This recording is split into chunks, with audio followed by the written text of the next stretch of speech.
సమ జప, కోటి జప సమధ్యానం, కోటి ధ్యానం సమలయ.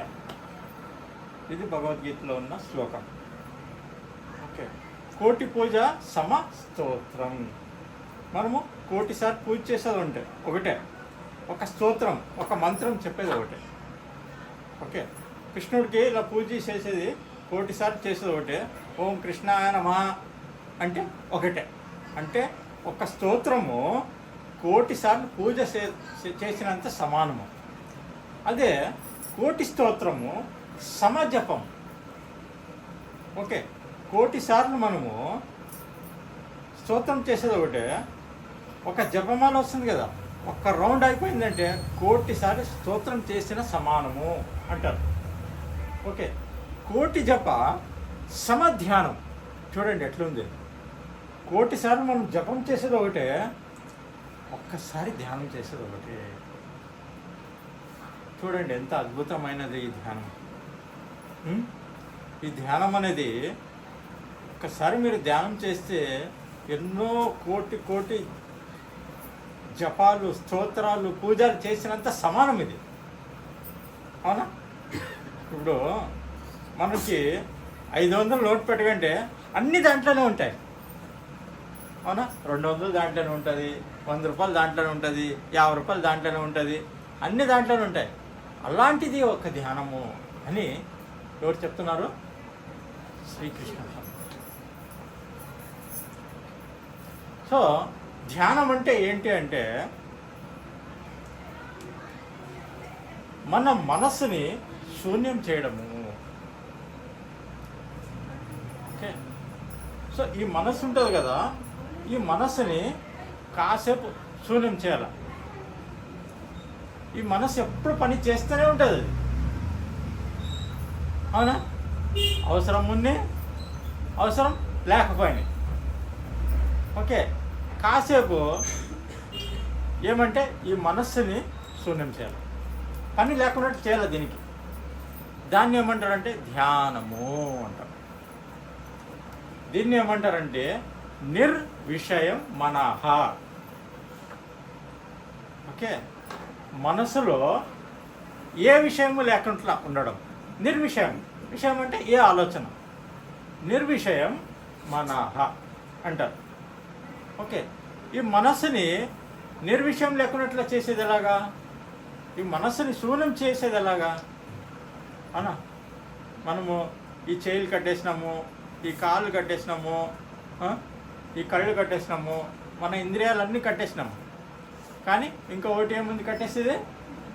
మనస్సు. ఆ మనస్సుని ఎలా కట్టేయాలి మనం? ఆ మనస్సుని కట్టేయాలంటే శ్వాసాన్ని గమనించాలి. సో ఆ మనస్సుని కట్టేయాలంటే శ్వాసాన్ని మనం గమనించాలి. ఎప్పుడైతే మనము శ్వాసాన్ని గమనిస్తామో ఈ మనస్సు ఏమవుతుందంటే శూన్యమవుతుంది. శ్వాసను గమనిస్తే ఈ మనస్సు క్రమక్రమంగా ఏమవుతుంది? ఆలోచనలు తగ్గుతూ వస్తాయి. ఓకే, సో ఈరోజు మనం ధ్యానం చేసాము, ఒక నిమిషానికి ఒక 50 ఆలోచనలు వస్తే రేపు ఎన్ని వస్తాయి? 30 వస్తాయి. ఎల్లుండి ఎన్ని వస్తాయి? 20 వస్తాయి. అంటే ఒక ఆలోచనకి ఈరోజు ఇంత ఉందంటే గ్యాప్, రేపు ఇంత అవుతుంది, రేపు ఇంత అవుతుంది గ్యాప్, ఇంత అవుతుంది గ్యాప్. ఈ మధ్యలో గ్యాప్ ఏమది? ధ్యానము. అది ధ్యాన స్థితి. అది ఓకే, ఆలోచన లేని స్థితి ఏముంది? అది ధ్యాన స్థితి. అది ఓకే. సో అలాగే మనం శ్వాస మీద గమనిస్తూ మనం ఏం చేయాలో? మనస్సుని శూన్యం చేయాలా. ఓకే, దీన్ని గౌతమ బుద్ధుడు ఏం చెప్పాడంటే ఆనాపానసతి అన్నారు పాళీ భాషలో. గౌతమ బుద్ధుడు అన్ని రకాలుగా ధ్యానం చేసి లాస్ట్కి అలసిపోయినాడు అనమాట. 5 ఏళ్ళు ఎవరెవరో ఏ ధ్యానం చెప్తే అన్ని విధాలుగా చేశాడు. లాస్ట్కి ఏం చేసినారు? బోధి వృక్షాన్ని కింద అలాగే కూర్చొని అలసిపోయి మెల్లగా తన శ్వాసాన్ని తను గమనించాడు. ఎప్పుడైతే తన శ్వాసాన్ని తను గమనించాడో జ్ఞానోదయమైంది, మనసు శూన్యమైపోయింది. ఎప్పుడైతే మనసు శూన్యమైపోయిందో తనతో తాను ఏకమైనాడు అనమాట. అప్పుడు ఏమైంది? జ్ఞానోదయం. ఓకే, సో మనం ఏం చేయాలంటే చేయాల్సింది ఒకటి. ధ్యానానికి కూర్చున్నామంటే మన ధ్యాస అంతా శ్వాస మీద ఉండాలి. ఎప్పుడు శ్వాస మీద పెట్టేస్తామో ఆటోమేటిక్ ఇది స్విచ్ ఆఫ్ అయిపోతుంది మనసు. ఎప్పుడో మనసు స్విచ్ ఆఫ్ అవుతుందో లోపల ఉన్న ఆత్మ స్విచ్ ఆన్ అవుతుంది. అవునా? ఎప్పుడైతే ఈ మనసుని స్విచ్ ఆఫ్ చేసినామో లోపల ఉన్న ఆత్మ ఏమవుతుంది? స్విచ్ ఆన్ అవుతుంది. అన్నీ తెలుస్తారు. ఓకే, దీనినే ఏమంటారంటే ఈ దేహం అనేది ఏమంటే ఈ దేహం అనేది ఒక పండరాపురం అంటారు అన్నమాట. పాండురంగుని దర్శనం చేసుకోవాలంటే ఏం చేయాలి చెప్పండి? పాండురంగుని దర్శనం చేసుకోవాలంటే విట్టల విట్టల అనే మంత్రం చెప్పాలి.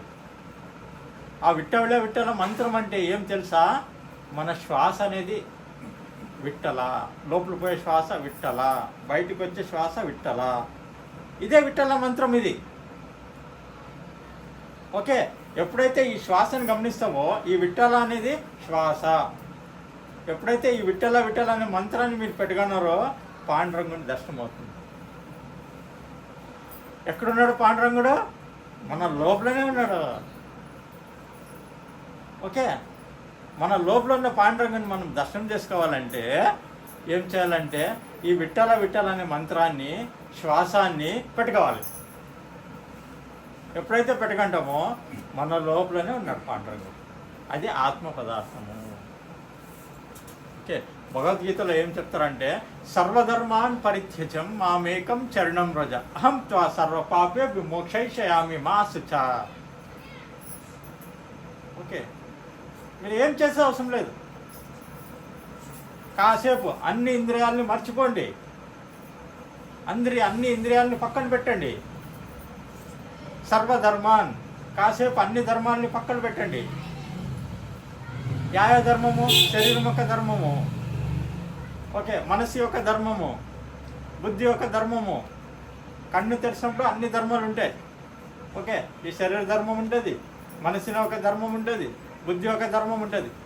ఈ కన్ను తెరిచినప్పుడు అన్ని ధర్మాలు ఉంటాయి కదా, కన్ను మూసినప్పుడు ఈ అన్ని ధర్మాన్ని కొంచెం పక్కన పెట్టండి మీరు. సర్వధర్మాన్, ఈ అన్ని ధర్మాలు పరిత్యజం, పూర్తిగా పక్కన పెట్టండి. కాసేపు, గంట సేపు ఈ ఒక అన్ని ధర్మాలు, శరీరం ఒక ధర్మము, మనసు యొక్క ధర్మము, బుద్ధి యొక్క ధర్మము కాసేపు పక్కన పెట్టండి అని భగవద్గీతలో చెప్తున్నారు. అవునా? కాసేపు ధ్యానంలో అన్ని పక్కన పెట్టేస్తాము. సర్వధర్మాన్ పరిత్యజం మామేకం శరణం వ్రజ. మనతో మనం ఏకం కా, మనతో మనం శరణాగతి అవ్వాలి. ఈ గంట సేపు మనసుతో కాదు శరణాగతి అయ్యేది, శరీరంతో కాదు, బుద్ధితో కాదు. కాసేపు ఇవన్నీ పక్కన పెట్టేసి మనతో పాటు శరణాగతి అవ్వాలి. మామేకం శరణం వ్రజ. ఎప్పుడైతే మనతో పాటు మనం ఉంటామో అహం త్వా సర్వ పాపేభ్యో మోక్షయిష్యామి. ఎప్పుడైతే మనతో పాటు మనం ఉంటామో అన్ని పాప కర్మాలన్నీ పోతాయి.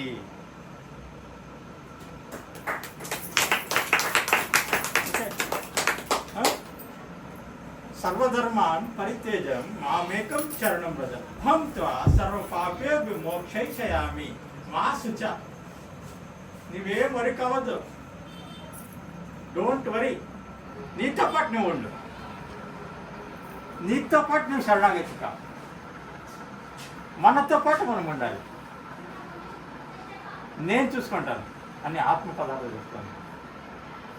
ఎప్పుడైతే మనతో పాటు మనం ఉంటామో దైవత్వం మమ్మల్ని చూసుకుంటుంది అని అర్థం ఇది. ఓకే, సో కాసేపు మనం ఏం చేయాలో ప్రతిరోజు ధ్యానం చేయాలి. ధ్యానం చేయాలంటే అన్నీ ఏం చేయాలా? అన్ని ధర్మాన్ని పక్కన పెట్టాలి. అమ్మగారికి ఒకసారి గట్టికి చెప్పులు పెడతాం. ఓకే మేడం, కాసేపు అన్ని ధర్మాలు పక్కన పెట్టేయాలా? అవునా? ఓకే, సో అన్ని ధర్మాలు అంటే ఇప్పుడు శరీరం యొక్క ధర్మము, మనసు యొక్క ధర్మము, బుద్ధి యొక్క ధర్మము. ఎప్పుడైతే మనం మంత్రాన్ని చెప్తా ఉంటామో అప్పుడు మనసు పనిచేస్తుంటుంది. ఓకే, మంత్రం చెప్తూ ఏమవుతుంది? ఆ మనసు కూడా పోతుంది అన్నమాట. కాబట్టి మేమేం చెప్తామంటే డైరెక్ట్ ఒకేసారి మీరు శ్వాసాన్ని గమనించారంటే శ్వాసానికి మనసుకి అక్రమైన సంబంధం ఉంటుంది. ఇప్పుడు దుఃఖంగా ఉన్నారనుకోండి, మీ శ్వాస ఎలా ఉంటుంది? వేగము ఎక్కువ ఉంటుంది. ఆనందంగా ఉన్నప్పుడు శ్వాస యొక్క వేగం ఎట్లా ఎలా ఉంటుంది? కాబట్టి మనము ఈ మనసును కట్టేయాలంటే ఏం చేయాలంటే సులభమైన మార్గము అది శ్వాస. సో అందరూ మహాత్ములన్నీ ఇదే చెప్తారనమాట. అన్నమయ్య ఏం చెప్తాడంటే కాయక టూపిరిలో గని ఉన్నది. చూడండి, ఈ కాయక ఇదేమిది? కాయక. ఈ కాయకలో ఏముంది? ఒక ఊపిరి. కాయక ఊపిరిలో ఏముంది? గని ఉంది. గని ఎక్కడుందంటే మన లోపలనే ఉంది. అది ఆడుందంటే శ్వాసలో ఉంది. అది ఓకే. ఏది పట్టుకోవాలా మనము? ఆ గనిని పట్టుకోవాలా. ఆ ఊపిరిలో గని ఉంది, దాన్ని పట్టుకోవాలా మనం, అంతే. ఆ గనిని పెట్టుకుంటే మనకి ఏం కావాలో అది వస్తుంది. ఆరోగ్యం కావాలా వస్తుంది.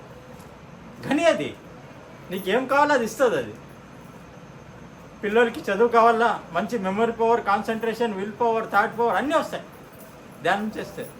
గని అది నీకేం కావాలో అది వస్తుంది. డబ్బు కావాలా, డబ్బు వస్తుంది. కష్టాలు ఉన్నాయా, కష్టాలు పోతాయి. మనకి ఏది కావాలంటే అది వస్తుంది. ఎందుకంటే అది గని. కాయక టూపీరులో గని ఉంది, ఎక్కడ లేదు. అన్నమాచార్య చెప్పాడు. అంత ఆడుంది మన లోపలనే ఉంది.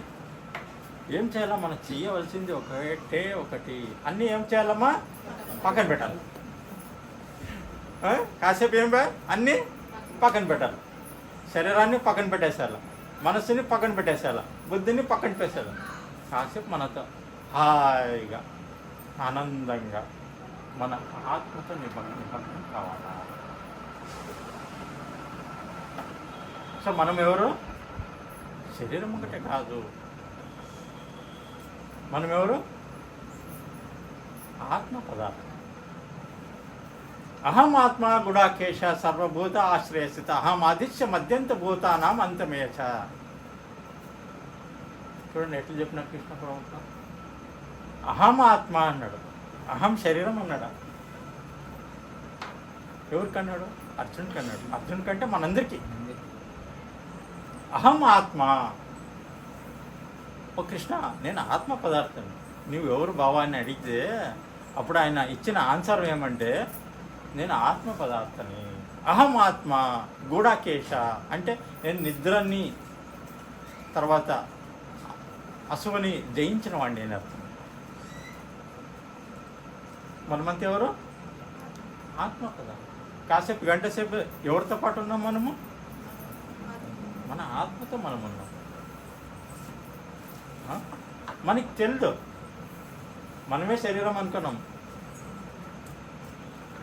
ఓకే.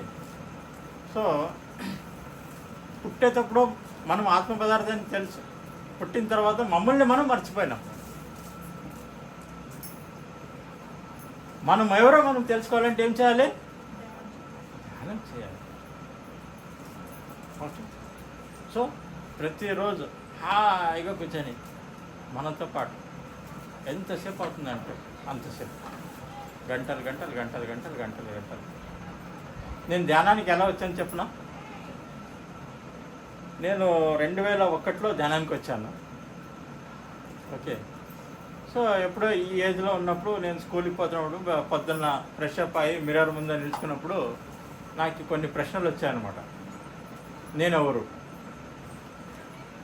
నేను ఎక్కడి నుంచి వచ్చాను? నేను ఇక్కడి వాడిని కాదు కదా. ఈ ప్రశ్నలు నాకు వచ్చాయన్నమాట. అప్పుడు ఏం చెప్పాలా? ఎవరిని అడగాల? ఇంట్లో పిల్లలకి తెలియదు, ఇంట్లో తల్లిదండ్రులకు తెలియదు, స్కూల్లో టీచర్కి తెలియదు. ఏం చేయాలా? ఏం తెలియదు. కొన్ని సంవత్సరాలు అట్లే దాంతోనే చాలా కష్టపడ్డాను. ఎలా దొరుకుతుంది దీంట్లో ఆన్సరు అని. తర్వాత ఏం చేసినంటే 2001లో ధ్యానం అనేది నాకు దొరికింది. నాగిరెడ్డి అనే ఆయన మాకి ధ్యానాన్ని చెప్పారనమాట. అప్పుడు నేను ధ్యానానికి వచ్చాను. ఎప్పుడైతే నేను ధ్యానం చేశానో అప్పుడు నాకు అనిపించింది దీంట్లో అన్ని ప్రశ్నలు దీంట్లోనే దొరుకుతాయి అనేది. అప్పుడు ఏం చేశాను, ఏదో ఒక గంట గంట చేస్తే ఈ ప్రశ్నకి ఆన్సర్ దొరుకుతాయా? లేదు. సో అప్పుడు గంటలు కూర్చొని అనమాట.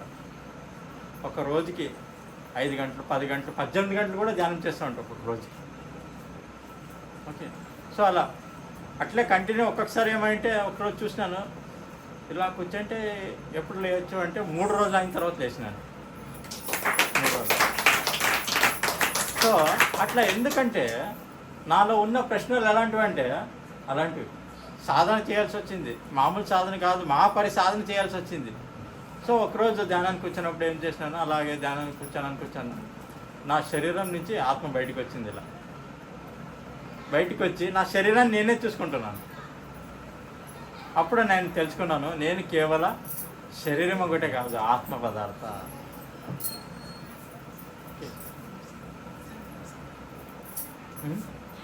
సో ఒకసారి అట్లే ధ్యానానికి కూర్చాను. అట్లే పై లోకాలకు పోయాను. సో అన్ని హాస్టల్ వర్డ్స్ అవి తిరిగి వచ్చినాను. సో అప్పుడు నేను తెలుసుకున్నాను ఏంటంటే నేను ఇక్కడ వాడిని కాదు. కన్నడలో ఒక సాంగ్ ఉంది, ఓకే, అల్లిదే నమ్మమని ఇల్లి బందే సుమ్మని. జస్ట్ ఒక 4 రోజులు అంతే, నాటకం అంతే. ఇది కొన్ని రోజులకు మాత్రమే ఇక్కడికి వచ్చినాం అంతే. మనం నిజాన ఇల్లు ఎక్కడుంది? ఓకే, ఇల్లు బందే సుమ్మనే. ఇదంతా ఏమి నాటకం. ಇದೆಲ್ಲ ಏನಮ್ಮ ಸುಮ್ಮನೆ. ಈ ಶರೀರ ಏನಮ್ಮ ಸುಮ್ಮನೆ. ನಿನ್ನೆ ಇದ್ದಿಲ್ಲ, ಇವತ್ತೈತೆ, ನಾಳೆ ಇರ್ತತಿಲ್ಲ, ಯಾವಾಗ ಗೊತ್ತಿಲ್ಲ. ಇದೆಲ್ಲ ಏನು ಸುಮ್ಮನೆ. ಸಂಸಾರ ಏನು ಸುಮ್ಮನೆ. ಆದರೆ ಧರ್ಮ ಮಾಡ್ಬೇಕು. ಅರ್ಥ ಆಯ್ತಲ್ಲ? ಸುಮ್ಮನೆ ಅಂತ ತಾಕ್ಷರ ಮಾಡಂಗಿಲ್ಲ. ಓಕೆ. ಸೊ ಎಲ್ಲರೂ ದಯವಿಟ್ಟು ಧ್ಯಾನ ಮಾಡಿರಿ ಪ್ರತಿ ದಿವಸ. ಭಾಳ ಅದ್ಭುತವಾದದ್ದು. ಮೋಸ್ಟ್ಲಿ ಸಾರವ್ರು ಹೇಳ್ಕೊಟ್ಟಾರ ಅನ್ನಿಸ್ತದೆ ನಿಮ್ಮೆಲ್ಲರಿಗೆ. ಸೊ ಹನುಮಂತರಾವ್ ಸಾರವ್ರಿಗೆ ಒಂದು ಸ್ವಲ್ಪ ಜೋರಾಗಿ ಕ್ಲಾಸ್ ಹೊಡೆಯೋಣ ನಾವೆಲ್ಲರೂ. ಸೊ ಈ ಅದ್ಭುತವಾದಂಥ ಧ್ಯಾನವನ್ನು ತಾವು ಮಾಡಿರಿ, ಎಲ್ಲರಿಗೂ ಹೇಳ್ಕೊಡ್ರಿ ಅಂತ ಹೇಳ್ತಾ ಈ 4 ಮಾತುಗಳನ್ನು ಮುಗಿಸ್ತೀನಿ.